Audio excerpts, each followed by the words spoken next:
que estamos aprendiendo y buscarle su aplicación. Y precisamente el tema va a ser un tema muy cortito, pero el tema que sigue a continuación tiene que ver un poco con el repaso de lo que ya estábamos viendo, pero tiene que ver, bueno, vamos a ver qué se da. Según lo que estábamos viendo ayer, ¿se acuerdan cuáles son los pilares que mencionaba de la vida cristiana? Que eran tres. Piedad, estudio y oración. Muy bien.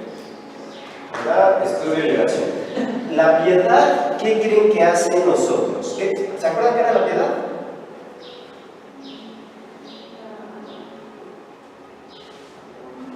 El amor.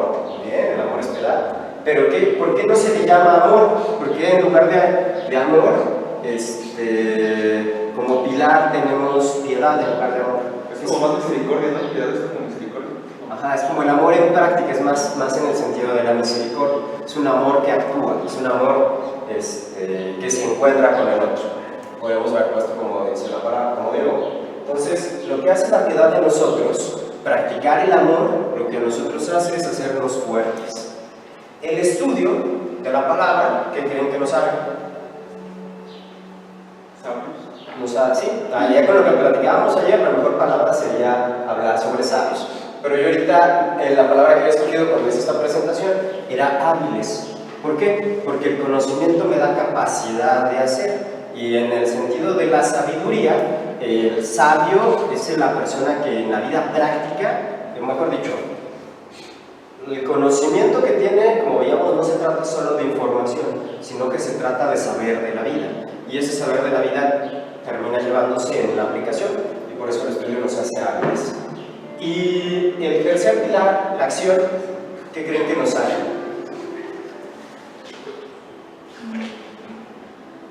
¿Qué se les ocurre?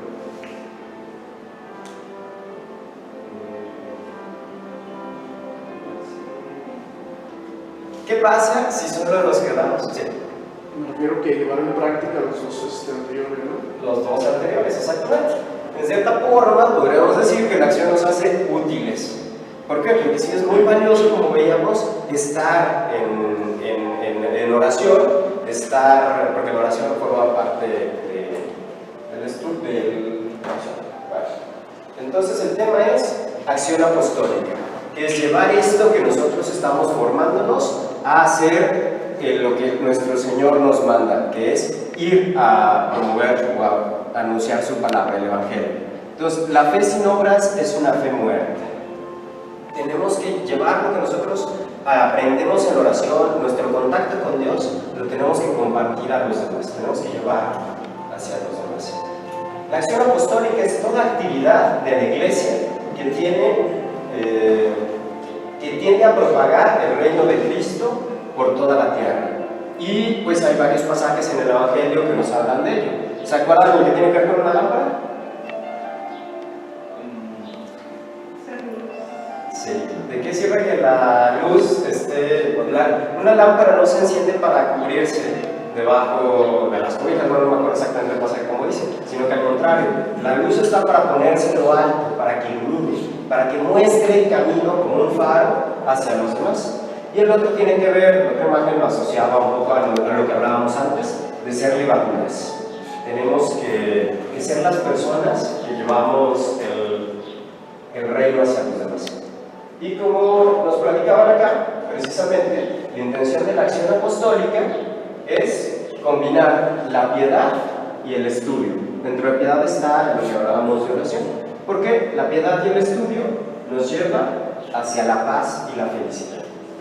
¿Okay? Pero ¿de qué sirve que yo tenga paz y felicidad con todo lo que ahorita estábamos hablando?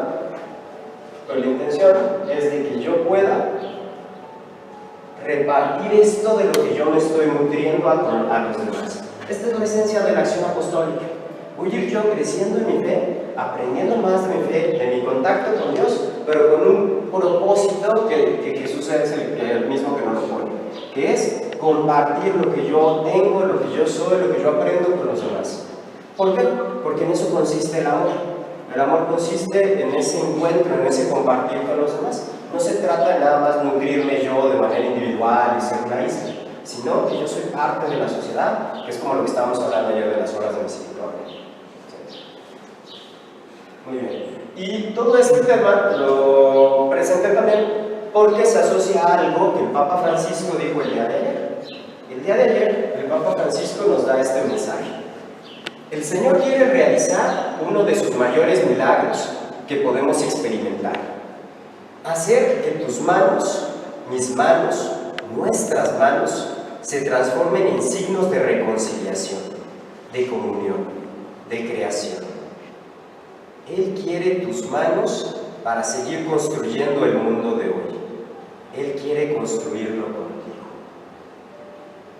Esto es la acción apostólica. El mayor de los milagros que podamos experimentar quiere hacer tus manos, mis manos, nuestras manos se transformen en signos de reconciliación, de comunión, de creación. ¿Cómo pueden nuestras manos ser signos de reconciliación? ¿En qué momentos de la vida cotidiana encontramos en los temas de reconciliación? Ayúdenme a pensar en ejemplos. Ayer hablábamos del perdón, pero de nuevo, como veíamos, la palabra del perdón pues sí significa cuando yo recibí una ofensa. Pero bueno, ¿cuándo más, en qué mayor amplitud de la palabra puedo hablar yo de reconciliación? El sacramento de la confesión. La más importante de las reconciliaciones es con el Señor, porque como hablaba Marco de la desnudez del alma, recordándolo, veamos que estar desnudo del alma significa estar desnudos de la gracia de Dios. Entonces un punto muy importante es esta reconciliación que me permite regresar a un estado de gracia. ¿De qué otra forma podemos nosotros ser manos de reconciliación?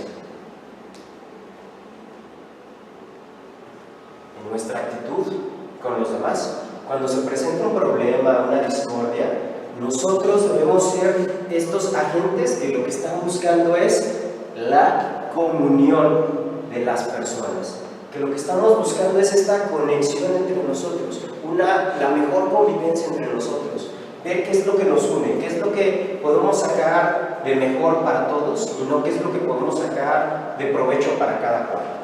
O sea, de nuevo nos llama hacia lo que es la comunión. ¿Pero qué es la comunión? Una unión común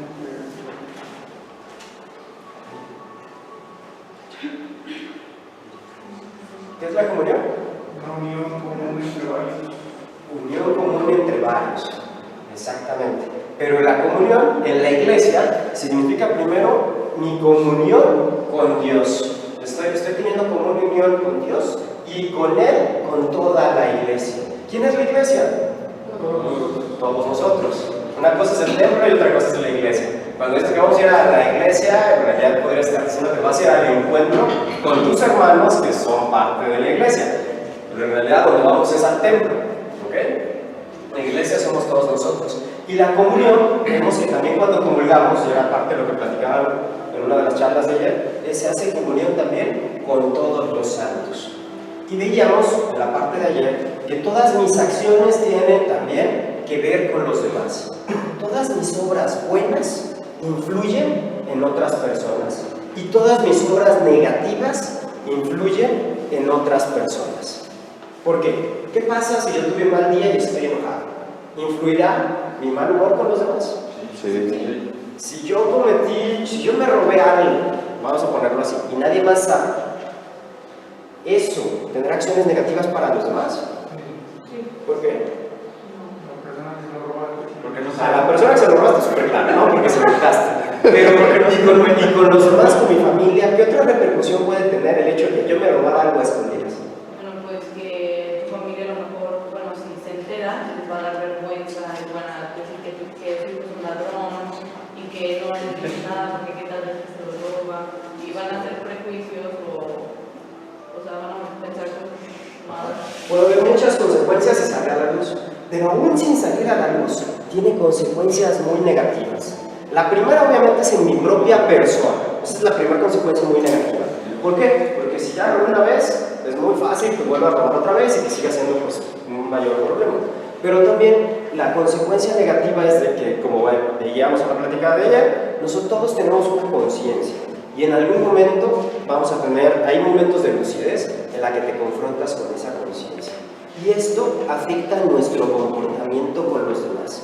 Siempre va a ser que no solo en este pequeño acto de robar, sino que en otros actos vamos a tener un comportamiento que es egoísta, que es más hacia mi propio provecho, que es hacia no el esfuerzo.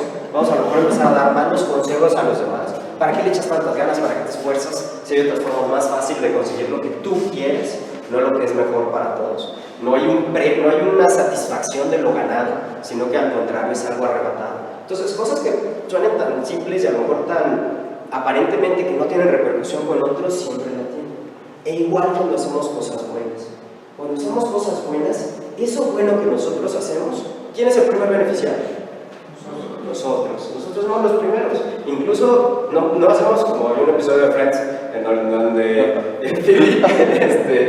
Phoebe, no sé si lo vieron, pero en donde Joey y Phoebe andaban discutiendo porque le decían que ella hacía bien, pero lo quería hacer como para no ayudar, no para sentirse bien ella, sino para los demás.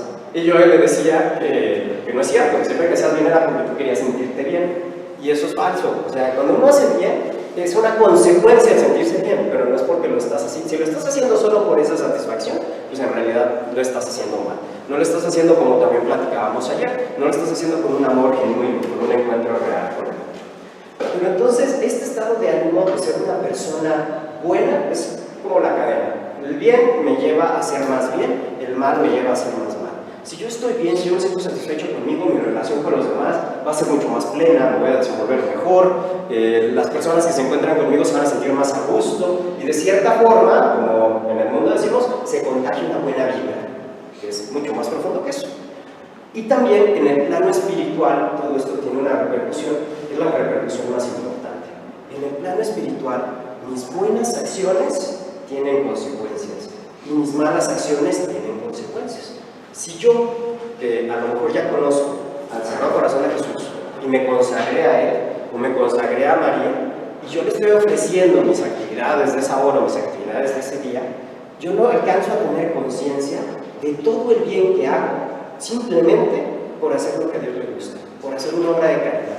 Yo no tengo la conciencia de todos los bienes que María puede tomar a partir de esa acción hacia otras personas que no son ni siquiera de mi conocimiento. Hay una dimensión espiritual que todavía yo mismo no la conozco al 100% bien, pero sé que tiene todo esto con una repercusión a otro plano. Bueno, y por último, ¿cómo podemos ser nosotros manos de creación? Teniendo hijos. Sí, muy bien. Es una forma muy fácil, porque creo que otra forma tenemos forma de ser manos de creación. ¿Qué es crear? Darle una oportunidad de trabajo a alguien. Sí, exacto.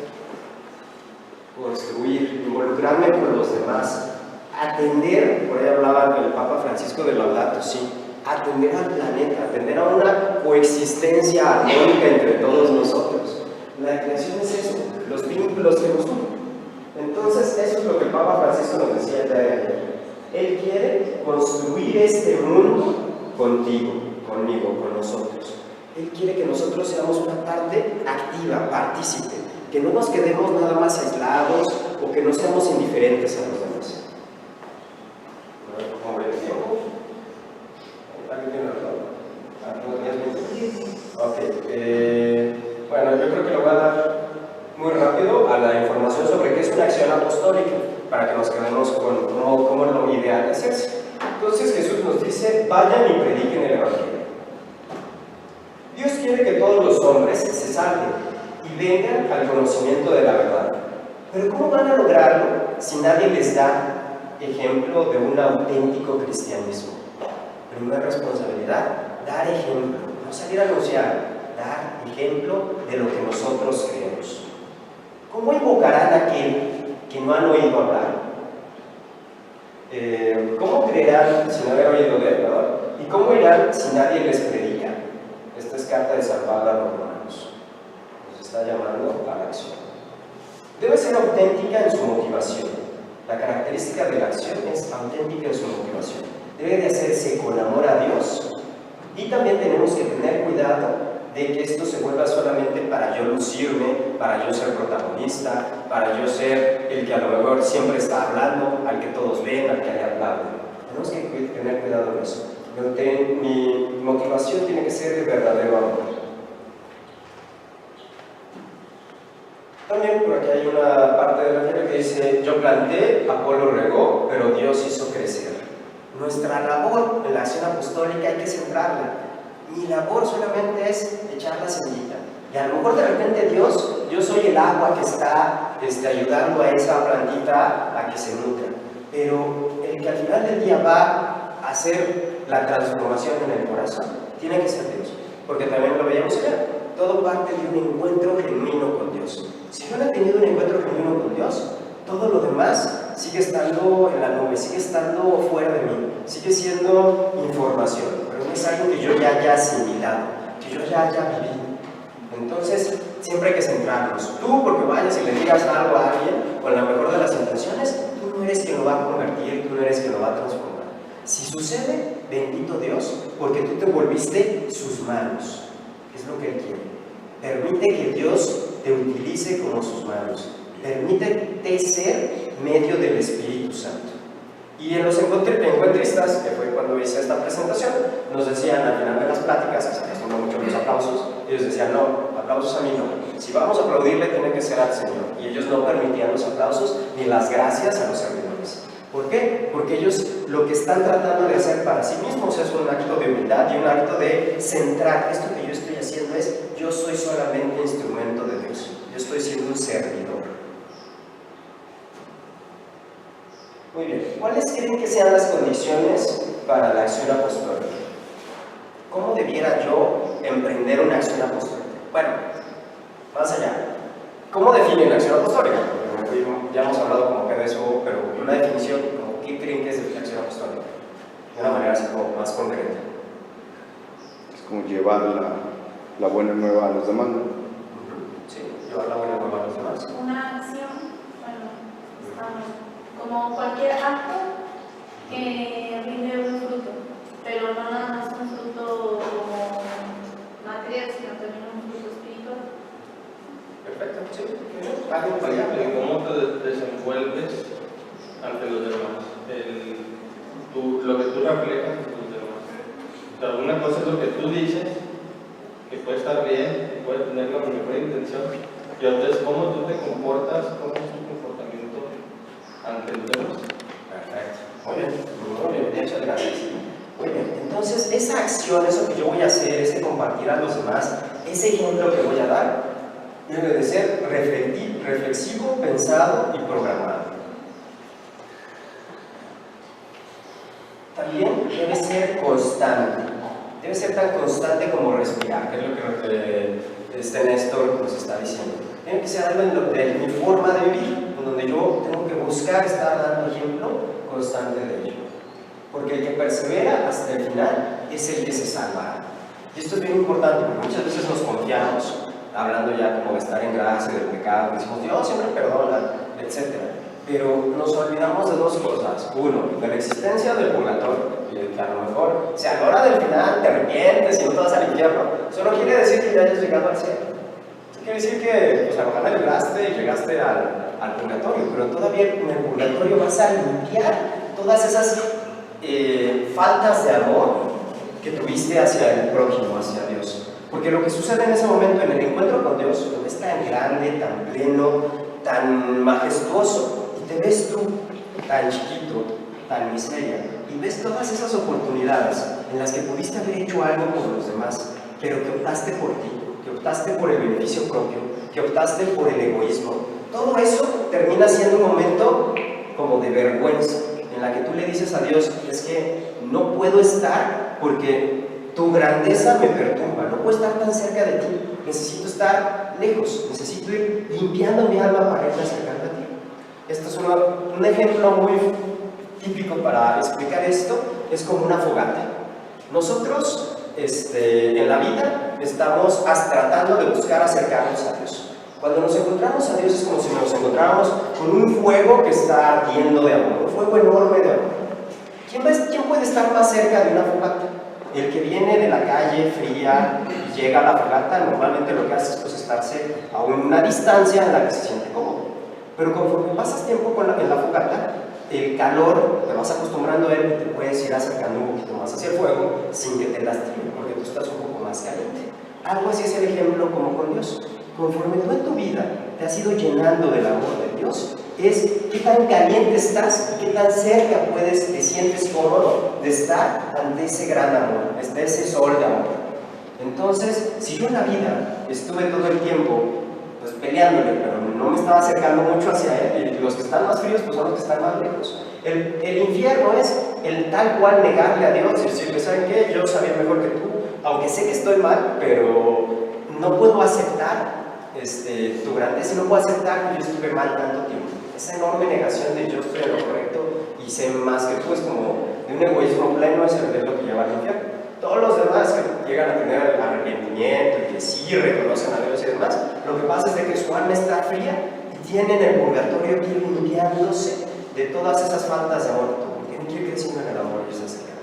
Por eso el tiempo que pasamos aquí en la vida es tan importante, porque es nuestra oportunidad como iglesia militante, que también se va a la valla, de irnos acercando cada vez más a Dios, para que cuando yo tenga mi encuentro con Él, logre tener una mayor comprensión, una mayor humildad de mí mismo, y a pesar de mi miseria que va a haber, y que yo sé que hice muchas cosas malas en la vida, mi encuentro con Dios es de una mayor plenitud. Estoy mucho más listo para recibirlo y para permitirme ser perdonado de las ofensas que cometí. Porque Dios no te está condenando, tú eres solito el que está marcando la distancia a la que te sientes cómodo con Dios. ¿A qué distancia te estás sintiendo tú cómodo con Dios hoy? ¿Hasta dónde? ¿Cuál es la distancia que tú le estás poniendo? Entonces tenemos que irnos acercando a ese amor para que podamos realmente tener un encuentro, el encuentro más pleno que se pueda con Él. Muy bien, entonces por eso es que tenemos que buscar que la acción apostólica sea algo constante, porque en la práctica nos vamos a ir acostumbrando y vamos a aprender a ver oportunidades. Por ahí hay un dilema que suele haber entre la buena suerte y la mala suerte, si existe o no existe.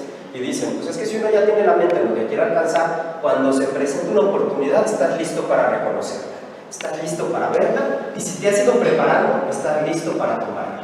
Igual acá, si yo me estoy formando, si yo estoy escuchando, va a suceder que por ahí alguien en la calle se me llama mal y tal, y yo de manera no queriendo decir, sí, me quiero ganar el cielo y voy a ayudar. No, o sea, sino que lo ves y lo identificas y te mueve, y vas y haces un gesto por él, y hago el encuentro de las dos cosas. Estaba yo listo para verlo, para no ser indiferente, para no pasar de largo. Y estaba yo también listo para darle algo que a él lo inspirara. A lo mejor nada más tenía un beso, pero le di un abrazo y platiqué con él un ratito. O lo miré a los ojos y le dije mucho algo. Hice algo por él. ¿Ok? Entonces por eso tenemos que irnos así.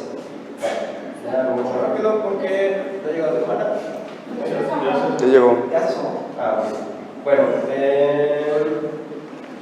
la acción apostólica, nada más este tema es el que se quería publicar. Debe ser equilibrado. Es decir, no porque yo me vaya a dedicar a la acción apostólica, voy a descuidar a mi familia, al trabajo, al estudio o a las amistades. Este punto es como el último que sí quiero tratar mucho. Tenemos que cuidar que nuestra acción apostólica, nuestra vida de servicio, de amor a los demás, no falte ante nuestras responsabilidades primeras. ¿Okay? Al contrario, tiene que ser parte de nuestra vida cotidiana. ¿Okay? Y también, bueno, ya lo último, es que para que sea efectiva tiene que ser sobrenatural, lo que hablábamos. Tiene que ser Dios actuando a través de ella. Bueno, pues yo creo que damos la conclusión para que la hermana pueda iniciar con el tema. Nada más en lo que sale la hermana, algún comentario, algo que quieran compartir. Bueno, y eso que comentabas hace ratito, también lo escuché en una misa con un padre que decía que Dios es así como una luz así muy grande, muy impresionante, y que, o sea, tú te acercas a esa luz y conforme te vas acercando a esa luz te das cuenta que a lo mejor andas en unas garras como si fuera una fiesta, pero andas en unas garras muy feas, andas todo mugroso, todo chamagoso. Y de repente te vas acercando y te da pena, o sea, tú mismo no te sientes como que capaz de acercarte más a la luz, porque pues no estás adecuado, o sea, tu atuendo no es adecuado para ese momento. Y conforme te vas limpiando de todos esos pecados, todas esas cosas que hiciste, es como si te fuera renovando o cambiando de ropa. Y poco a poco te vas sintiendo más en confianza de acercarte a esa cosa. O sea, que llega un momento en el que ya tu ropa está limpia, todo está limpio en ti para poderte acercar y ahora sí ver esa majestuosidad.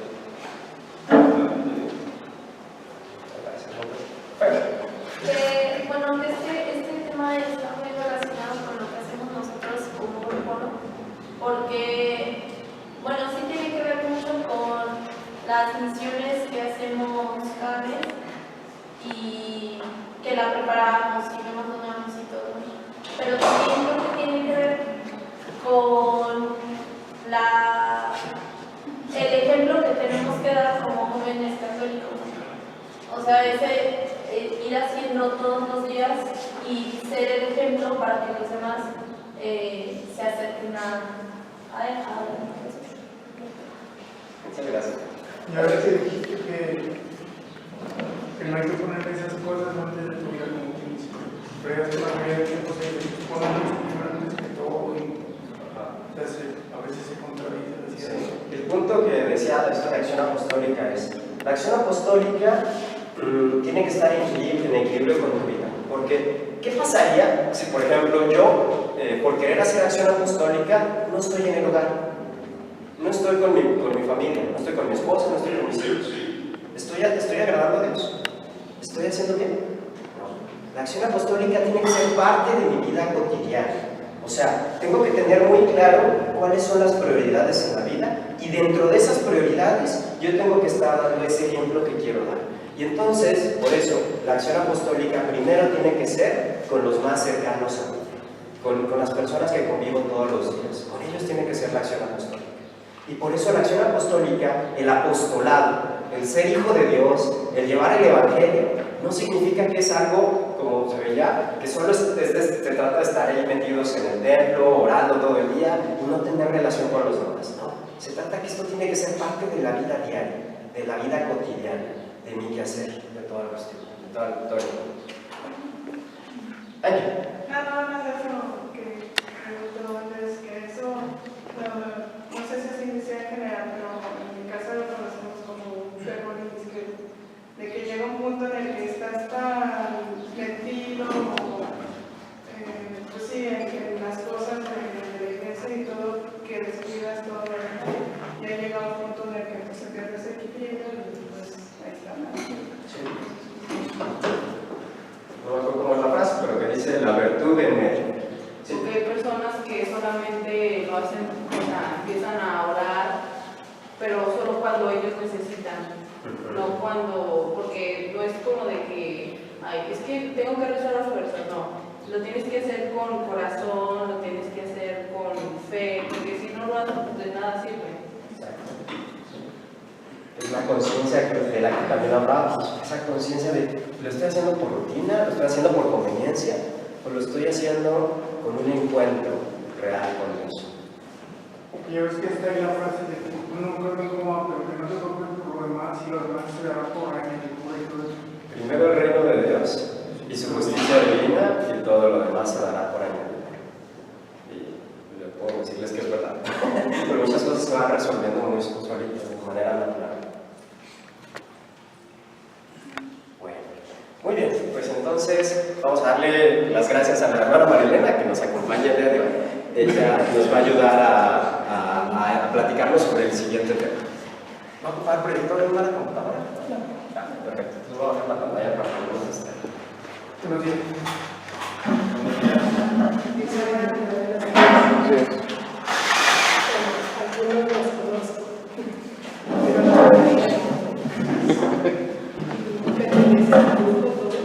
Si gustan podemos acercarnos a sillas, ahorita ya no va a haber otra plática. Como la mitad de A los que conocen, a los que conocen nada más.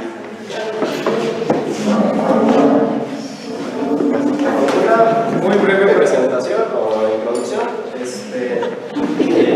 La hermana Marilena y aquí el monasterio pues, facilitaron poder hacer nuestro retiro aquí. Y en parte se debe a que el grupo tiene una devoción especial. Y esa devoción especial es al Sagrado Corazón de Jesús. Y ya terminando un poquito más al ratito les platico un poquito más de esta devoción.